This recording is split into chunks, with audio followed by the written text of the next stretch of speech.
구약성경 아모스 9장 1절로 우리 15절까지 말씀을 저와 한 절씩 교독하시고 마지막 절 함께 읽도록 하겠습니다.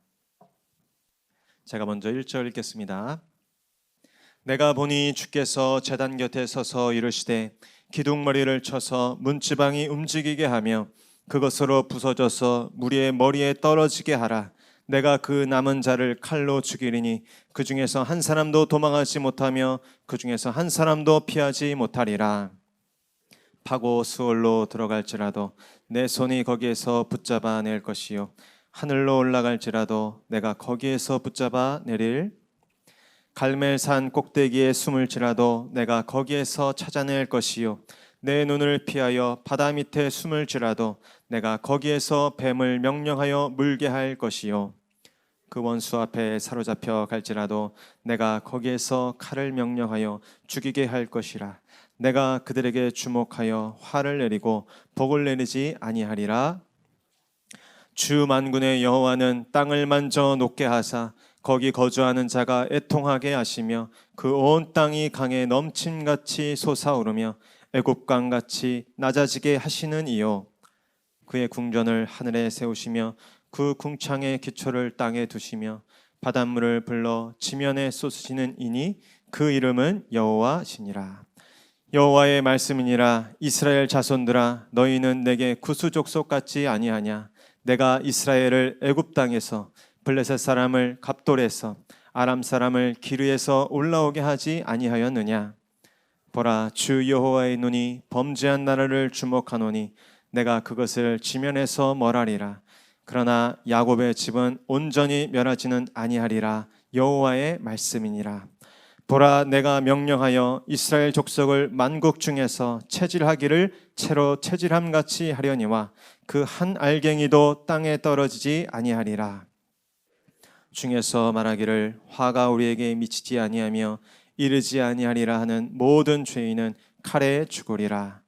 그날에 내가 다윗의 무너진 장막을 일으키고 그것들의 틈을 막으며 그 허물어진 것을 일으켜서 옛적과 같이 세우고 에돔의 남은 자와 내 이름으로 일컫는 만국을 기업으로 얻게 하리라.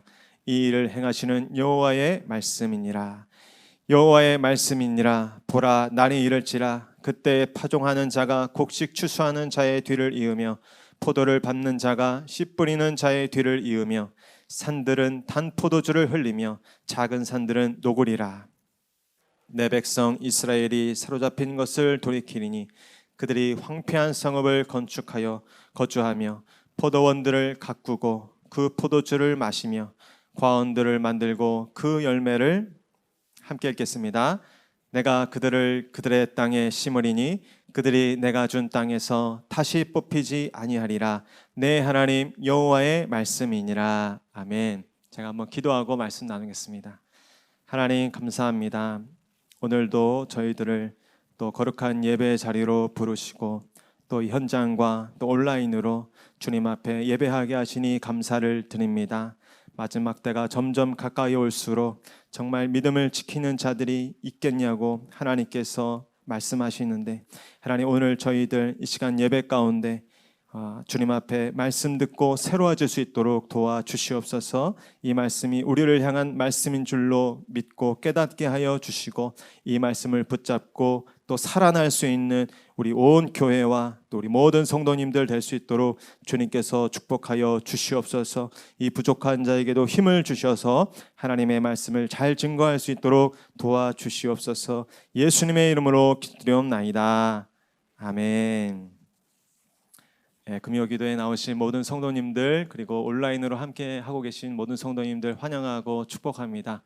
오늘은 다윗의 무너진 장막을 일으키리라. 다윗의 무너진 장막을 일으키리라 라는 제목으로 우리 아모스 말씀 마지막 전하는 시간을 갖겠습니다. 아모스는 총 9장으로 되어 있는데 평범한 농사꾼이고 또 농부였던 이 아모스가 어느 날 하나님의 강권적인 부르심을 받아 자신이 살던 그 남유다도 아닌 저 북이스라엘에 가서 전했던 메시지, 이 아모스의 말씀을 계속해서 살펴봤습니다. 아모스의 말씀의 핵심은 너희들이 하나님 앞에 공의와 정의를 버린 채 예배만 드린다고 해서 결코 하나님께서 너희들을 받지 않는다. 너희들이 그 거룩한 예배와 함께 너희들의 삶의 그 신실함을 다시 회복하여야 한다. 그래야 하나님 앞에 너희가 용납될 수 있다라는 말씀을 주십니다. 오늘도 이 말미에 담겨있는 5가지 이 환상 중에 마지막, 어떻게 보면 가장 무서운 심판일 수 있는데, 온 제단이 무너지면서 또 멸망하는 그 제단이 무너지는 환상, 그리고 이 모든 일들을 행한 이후에 그러나 하나님께서 내가 무너진 다윗의 장막을 일으키겠다라는 회복의 메시지를 주시는 장면입니다. 이 말씀을 저희가 오늘 받으면서 이 말씀이 내 삶 가운데 정말 빛이 되고 또 생명이 되어서 정말 이 캄캄한 이 어둠의 때, 또 이 혼란스러운 때에 우리가 하나님께서 부르신 그 사명의 길 온전히 걸어갈 수 있기를 바랍니다. 이 말씀을 묵상하면서 사실 우리가 계속 들어와서 알지만 아모스의 말씀은 참 두려운 말씀이잖아요. 그런데 특별히 이번 주간에 말씀을 준비하면서 또 계속해서 들려오는 이 세상의 뉴스와 그 사건과 소식을 이렇게 접하면서 더욱더 이 아모스의 말씀이 저 개인에게, 그리고 제가 속한 이 한국교회와 또 이 한국 사회 가운데 정말 하나님께서 강력하게 선포하시는 말씀으로 들려졌습니다. 그렇게 하나님의 말씀이 들려질 때 어떻습니까? 일반적으로는 기쁘죠. 하나님의 그 말씀이 정말 내 삶과 동떨어진 것이 아니고 내 삶과 아주 밀접하게 들린다고 여겨질 때, 레마의 말씀을 받는다고 하잖아요. 그때 대부분은 기쁨과 또 감격을 얻습니다. 그런데 저는 지난주 말씀을 준비하면서 또 어제 특별히 말씀을 묵상하면서 굉장히 마음이 힘들더라고요. 이 두려운 말씀이, 이 심판의 말씀이 나와 별개의 말씀이 아니고, 나와 동떨어진 말씀이 아니고, 이 말씀이 나를 향하신 하나님의 말씀이라니, 정말 노준성 목사를 향한 음성이라니, 그 말씀이 어느 때보다도 실제적으로 느껴지면서 굉장히 이 알 수 없는 두려움과 정말 알 수 없는 이 답답함이 제 마음 가운데 있었습니다.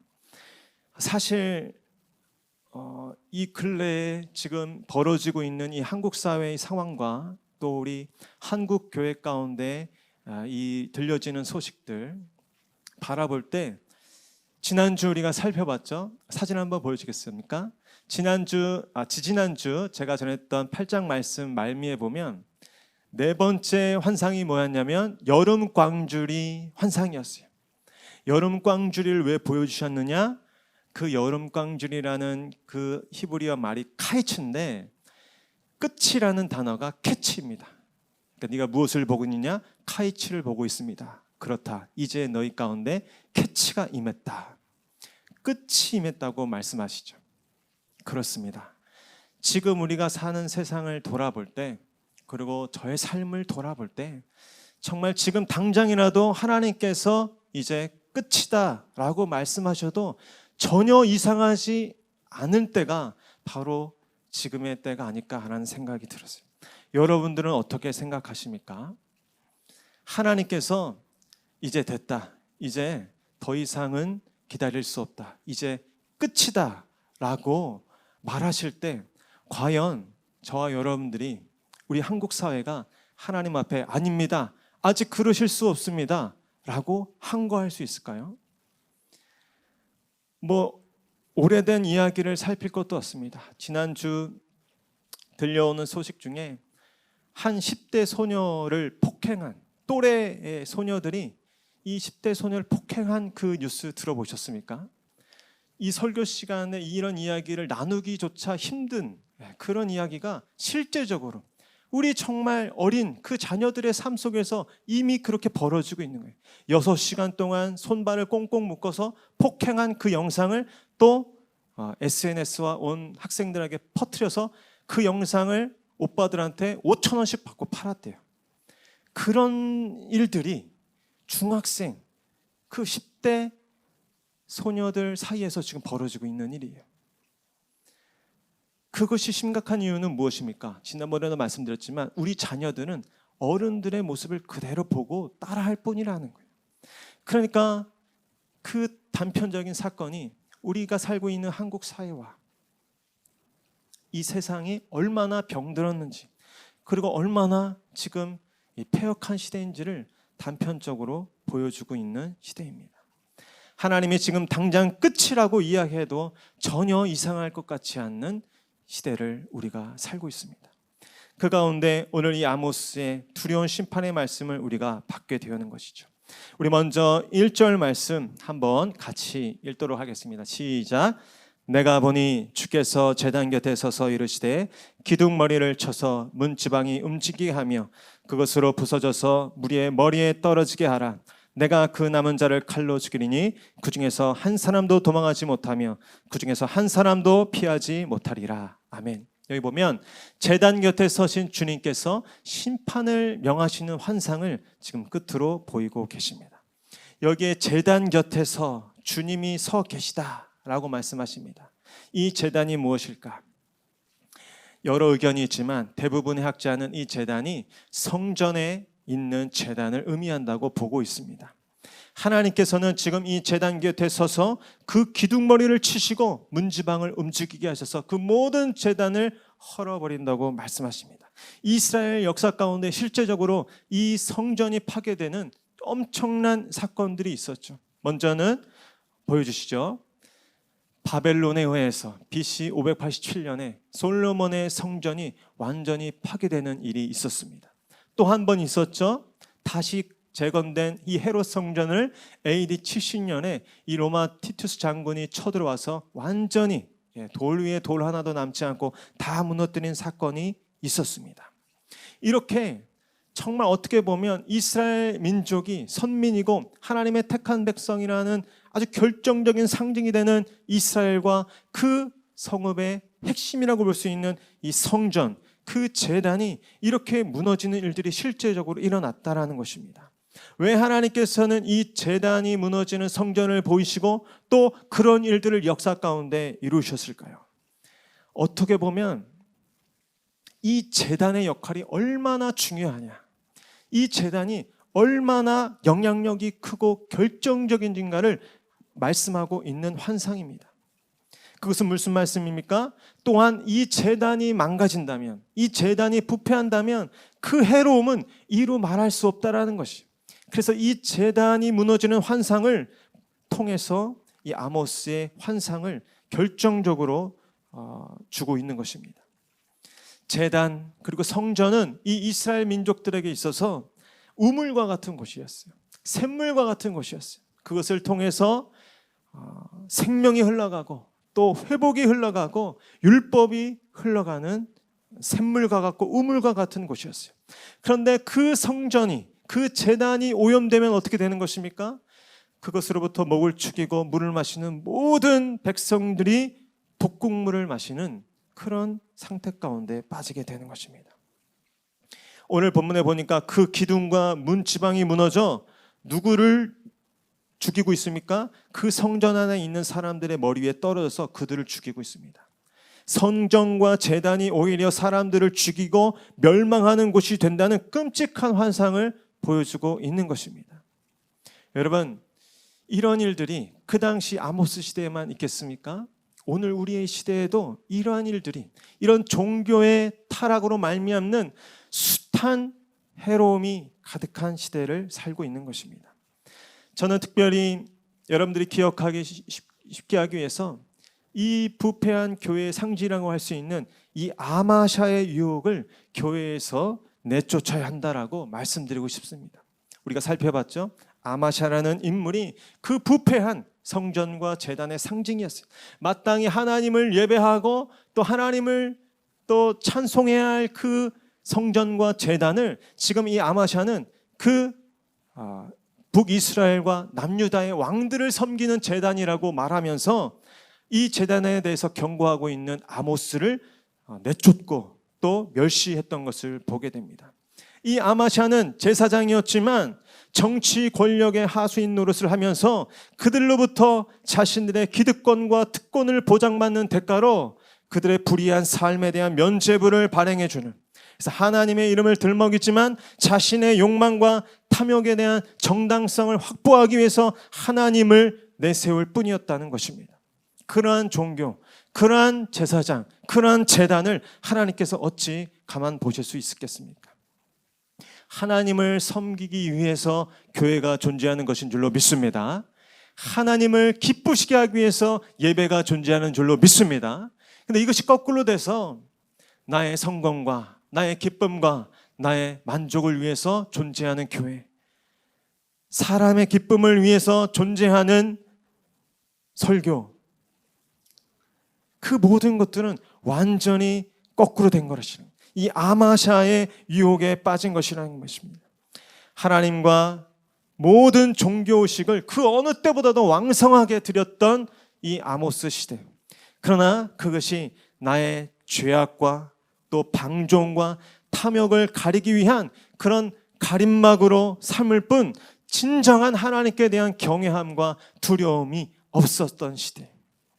단지 그분을 내세워 내가 하고 싶은 것을 하고 내가 살고 싶은 대로 사는 것을 정당화하는 그런 시대. 이런 것들은 하나님이라는 간판은 걸었지만 결국엔 저 이방인들의 미신이나 우상 숭배와 전혀 다를 바 없는 배교 행위였던 것입니다. 그러니 아무리 많은 제단이 있어도, 오늘날로 얘기하면 아무리 많은 교회가 있어도 인간들의 욕심과 또 교만과 또 그런 죄악들이 더 많아질 뿐이지 하나님의 공의와 정의는 점점 더 사라지는 시대가 바로 그때였다는 것입니다. 하나님이 그러한 사회를, 그러한 제단을 가만두실 수 없으셨던 것입니다. 많은 헌금을 드린다고 마냥 복 주실 수가 없는 것입니다. 많은 예배를 1부부터 7부, 8부까지 예배를 드려도 하나님께서 마냥 복 주실 수가 없는 시대였던 것입니다. 오늘 우리는 기억해야 합니다.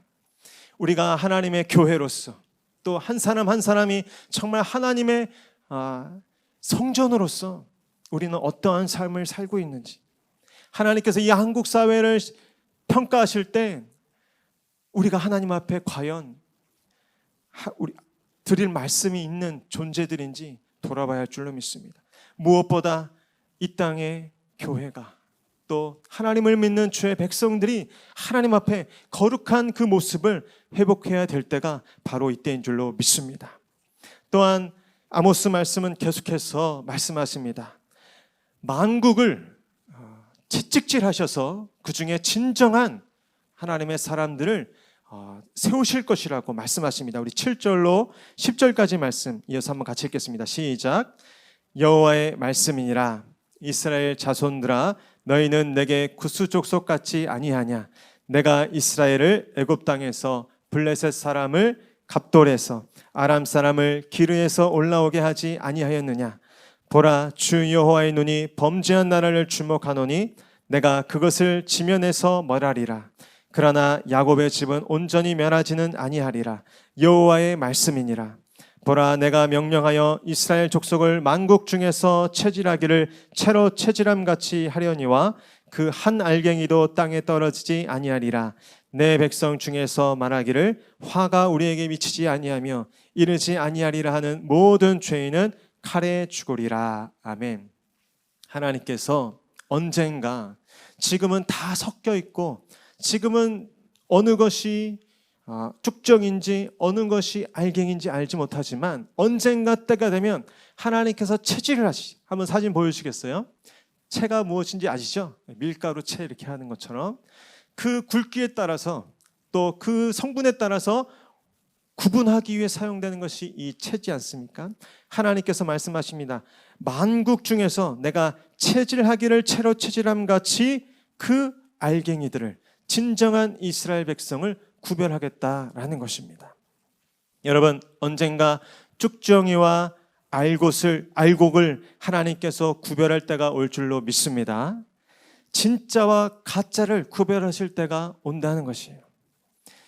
이 사람들은 그릇된 선민의식 속에 취해서 자만에 빠져 있었습니다. 그래서 자신이 어떤 삶을 살든 하나님 앞에 전혀 두려움 없이 살았던 자들이었어요.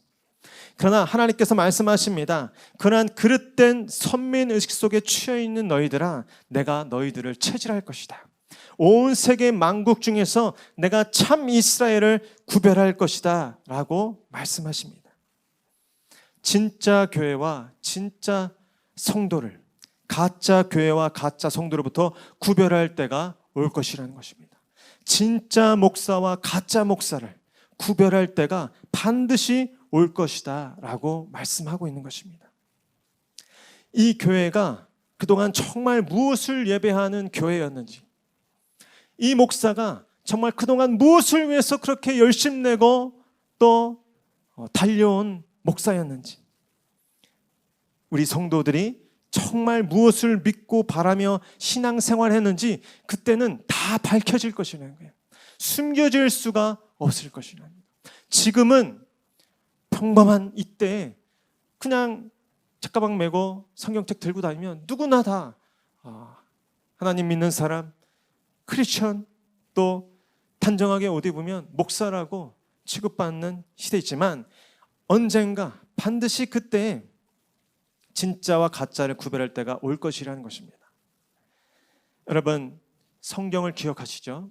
계시록과 또 신약 예수님께서 말씀하신 곳곳에 분명히 이 마지막 날 끝이 올 거라고 말씀하셨고, 또 그 끝이, 결정적인 끝이 이르기 전에 반드시 시험하는 때가 올 것이라고 말씀하십니다.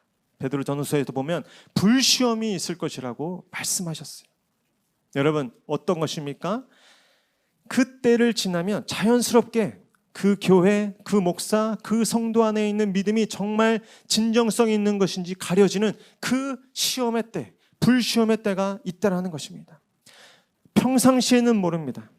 지금까지는 교회 다닌다는 것, 또 예수 믿는다는 것, 그것이 전혀 불편하지 않은 때를 우리가 살아왔어요. 전혀 그것이 문제되지 않는 때를 살아왔어요. 그러나 언젠가 때가 되면 정말 초대교회 때처럼 예수 믿는 것, 또 내게 신앙이 있다는 것 때문에 실제적인 어떤 제약과 불이익과 손해와 수치를 당하게 될 때가 온다라는 것입니다. 하나님이 체질하신다는 그때가 저는 그 불시험의 때라고 생각됩니다. 어제 오늘 있었던 일이죠. 지금 오미크론인가요? 그 바이러스가 감염되는 과정 가운데 하필이면 어느 교회 목사님과 사모님을 통해서 그 일이 이루어졌습니다. 어떻게 보면 정말 사고라고 볼 수 있고 우연이라고 볼 수 있지만 저는 영적으로 이 부분을 우리가 한번 진지하게 생각해 보아야 한다고 생각이 돼요. 그 두 분에 대해서 원망하는 것이 아니라 점점 우리가 살면서 이전에는 경험하지 못했던 교회에 대한 어떤 부정적인 이미지가 점점 더 심화되고 있습니다. 결국 그 두 분들에 대해서 탓하거나 이제 방역에 대한 그 문제를 떠나서 이 한국 교회와 이 믿는 신자들에 대한 이미지가 스스로 실추한 것도 있지만 본의 아니게라도 굉장히 실추되고 있고 또 부정적으로 변하고 있어요. 댓글들 읽어보셨습니까? 정말 담기 힘든 그런 댓글들. 그러나 저는 보면 이런 이야기들이 있어요. 이래서 그리스도인 배우자들은 안 돼. 이런 댓글까지도 있다고요. 아직 장가간 우리 청년들 어떡합니까? 근데 이런 일들이 점점 벌어지고 있잖아요. 직장에서 면접 볼 때 다 그렇진 않지만 지금 일부지만 크리스찬 직장인들은 유도리가 없다는 이유 때문에 면접에서 오히려 감점을 받는 일들이 있다고 합니다. 그런 일들이 솔솔치 않게 지금 이루어지고 있어요. 예전에는 크리스찬이라고 하면 오히려 가산점이 있던 시대가 있었는데 목사라고 하면 그래도 이렇게 인정해주는, 아직까지도 그렇습니다. 사실 저희 옆집 할아버지도 만나면 이 젊은 사람을 그래도 목사라고, 목사님이라고 불러주는 시대예요. 그러나 조만간 얼마가 지나지 않아서 우리가 교회 다닌다는 것, 우리가 그리스도인이라는 사실을 떳떳하게 이야기하기 힘든 때가 올지도 모른다는 것입니다. 여러분, 그 불시험의 때를 준비하실 수 있는 저와 여러분 되시기를 축복합니다. 그래서 여러분, 지금 이 평범한 시대를 우리가 정말 긴장하면서 잘 살아내야 하는 것입니다. 지금부터 그것을 염두하고 정신을 바짝 차리고 신앙생활할 수 있는 저와 여러분들 될 수 있기를 축복합니다. 다른 사람들을 이야기가 아니고 저를 돌아보면서 이런 말씀을 깨닫게 되었어요. 이 마지막 때 정말 나의 말과 행실이 일치하는 그런 진정한 알곡 성도인가, 제 자신을 돌아보면서 저의 그 모습을 돌아보는 시간이 되었습니다. 하나님이 마지막 날 만국을 채질하시는 그날에 하나님께서 여기 계신 저와 여러분들을 다 알곡으로 모으시고 또 그렇게 하나님께 바치시는 우리 모든 성도님들 될 수 있기를 축복합니다. 끝으로 하나님께서는 회복의 말씀을 마지막으로 주십니다. 우리 화면 보여주시겠어요? 우리 11절 12절 말씀 함께 읽겠습니다. 시작. 그날에 내가 다윗의 무너진 장막을 일으키고 그것들의 틈을 막으며 그 허물어진 것을 일으켜서 옛적과 같이 세우고 그들이 에돔의 남은 자와 내 이름으로 일컫는 만국을 기업으로 얻게 하리라. 이 일을 행하시는 여호와의 말씀이니라. 아멘. 하나님께서는 다윗의 장막을 회복하실 그날을 말씀하셨습니다. 그러니 이 말씀을 듣는 오늘 우리에게 무엇을 말씀하시는 것입니까? 너희가 큰 환난의 때가 있고 시험의 때가 있고 연단의 때가 있지만 하나님께서 그 무너진 다윗의 장막을 회복하실 것을 믿고 그날을 위해서 기도하고 또 기대하며 기다리라 라고 말씀하십니다.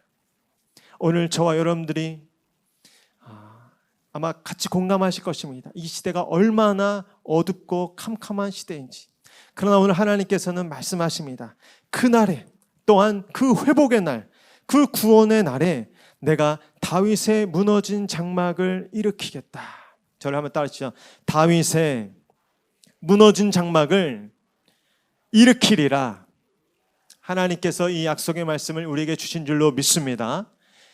다윗의 장막이 무엇일까? 여러분, 다윗이라는 그 이름, 그 왕은 북이스라엘과 남유다의 최고의 전성기를 상징하는 그 통일 왕국의 영광을 상징하는 단어입니다. 화면 한번 보여주시겠어요? 다윗 왕 여러분 아시죠? 하나님 앞에 얼마나 신실한 왕이었습니까?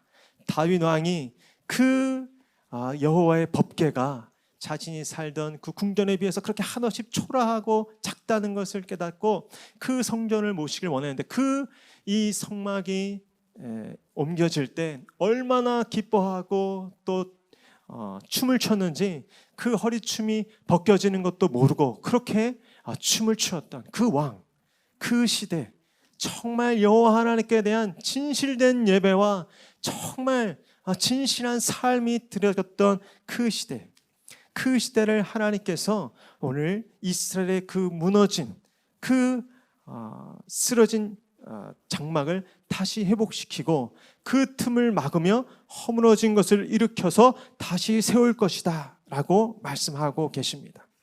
이 약속의 말씀은 결정적으로 이미 우리 가운데 이루어졌고 시작되었습니다. 그것은 바로 예수 그리스도께서 이 땅에 오셨고 또 그의 삶을 통하여 하나님의 거룩한 나라가 이 땅 가운데 시작되었던 것입니다. 여러분, 여기서 이야기하고 있는 이 다윗의 장막을 회복하고 다윗의 통치를 회복한다는 것은 예수 그리스도의 통치, 예수 그리스도의 나라를 다시 회복하겠다는 말씀입니다. 그래서 예수님께서 정말 하나님과 같은 분이시지만 한 아기의 모습으로 이 낮고 비천한 땅에 오셨고 또 그분께서 작은 자들의 친구가 되어주시며 또 하나님의 나라를 선포하신 그 일, 그래서 고아와 과부들을 불쌍히 여기시고 병든 자들을 어루만져 고쳐주시고 어린아이들을 불러 축복하신 그 주님, 귀신을 선포하여 내쫓으시고 불의한 자들에 대하여 경고하시고 결국에는 십자가에 달려 죽으심으로 우리의 죄를 사하시고 3일 만에 부활하셔 승천하신 예수 그리스도, 이 예수 그리스도께서 오셔서 그 다윗의 장막을 회복하는 그 역사가 이 땅 가운데 시작된 줄로 믿습니다. 그래서 정말 이 예수 그리스도를 믿고 그 예수 그리스도와 함께 그 나라를 사는 사람들을 통해서 하나님께서는 이 땅에 무너진 그 다윗의 장막을 지금 다시 일으키시고 회복시키고 있는 것입니다. 아모스의 말씀을 살펴볼 때 우리가 지금 살고 있는 이 시대와 상황의 그 부조리와 악함과 그 강포와 폐역을 다 샅샅이 보여주는 것 같아서 너무나 가슴이 아프죠. 그러나 우리는 또한 기억해야 합니다. 이 무너진 시대, 또 이 병든 시대를 하나님께서 반드시 회복시키시고 다시 일으켜 세우실 것이다 라는 그 비전 말씀입니다. 예수님을 믿고 그 예수님의 생애를 따라 예수님의 삶의 그 가치를 가지고 사람들을 대하고 또 이 모든 삶의 현장 가운데 나아가는 예수의 사람들을 통해서 하나님께서는 그 무너진 다윗의 장막을 이 실추된 한국교회의 이미지와 그 모든 무너진 우리의 신앙을 다시 일으켜 세울 줄로 믿습니다. 전 여기 계신 한 분 한 분이 그 예수의 역사, 그 예수의 나라를 일으키시고 회복하시는 하나님 나라의 일꾼들 다 되시기를 축복합니다. 세상의 그런 힘의 논리 또 물질의 논리가 아니라 정말 예수의 그 희생과 섬김과 겸손과 사랑의 정신으로 나아가서 사람들을 일으키고 또 그 허물어진 것을 틈을 막아주며 그들을 보듬어주는 그 사람들, 예수의 정신에 압도된 그 사람들을 통해서 하나님께서는 이 교회와 또 우리의 한국 사회를 다시 일으켜 세워주시고 어떻게 말씀하십니까? 에돔의 남은 자와 내 이름을 거는 만국을 기업으로 얻게 하리라. 절다시요. 만국을 기업으로 얻게 하리라. 한 번 더요. 만국을 기업으로 얻게 하리라. 하나님께서 그 다윗 시대의 그 영광을 회복하실 뿐 아니라 온 만국을 그리스도의 복음으로 통일하게 하시고 그 땅 가운데 하나님의 나라가 오게 하는 일에 저와 여러분들을 사용하여 줄 줄로 믿습니다. 우리 목양교회를 그 일 가운데 하나님께서 이 마지막 때에 힘있게 사용하여 주시기를 간절히 소원합니다. 이 시간 그 소원의 마음을 가지고 함께 찬양하며 나아가겠습니다.